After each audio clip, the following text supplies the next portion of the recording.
You know someone like this. A strange mole shows up on their arm. A doctor frowns at it, orders a biopsy, tells them to come back in 6 weeks. They come back. It's gone. Not smaller. Gone. The doctor shrugs and calls it unusual. But here is what almost nobody tells you. Your body may be fighting off cancer right now, today, without you ever finding out it existed. Cancer is not rare inside you.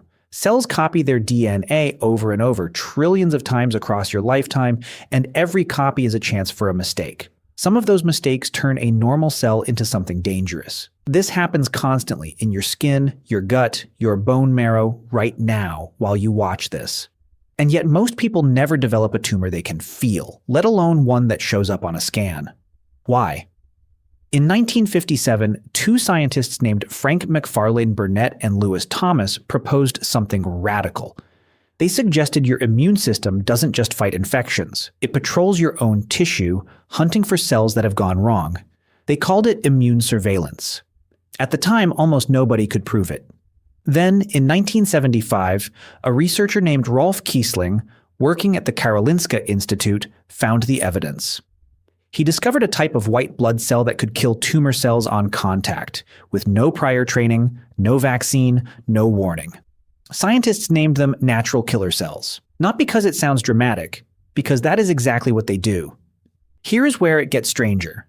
A natural killer cell doesn't wait for a tumor to grow large enough to feel. It doesn't need a warning, a memory, or a prior encounter.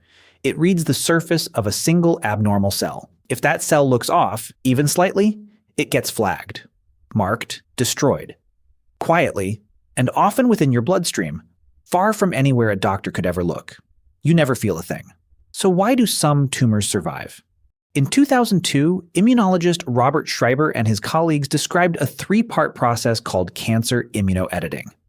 First comes elimination, where your immune system wipes out abnormal cells as they appear. Then equilibrium, a hidden standoff where a few mutated cells survive but stay contained, sometimes for years. Finally, escape, where a cell mutates just enough to become invisible to your immune system. That is the tumor a doctor eventually finds. Think about what that means. The cancer you're told about isn't the first cancer your body encountered. It's the one that won a war you never knew was happening. Every other attempt was already defeated silently before it ever became a headline in your life, before it ever had a name, a stage, or a treatment plan.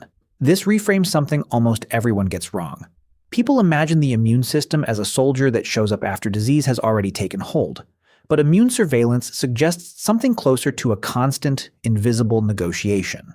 Your body isn't reacting to cancer. It's already living with the possibility of it, managing it, most days winning without applause.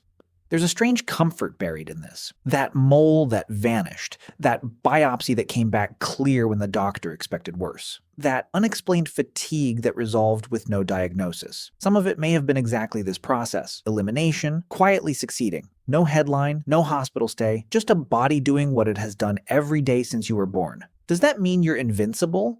No, immune surveillance can weaken with age, stress, and chronic inflammation, which is part of why cancer risk rises later in life. It can also be dampened by certain chronic infections, and undone from the inside, by the very mutations that let some tumor cells slip past unseen.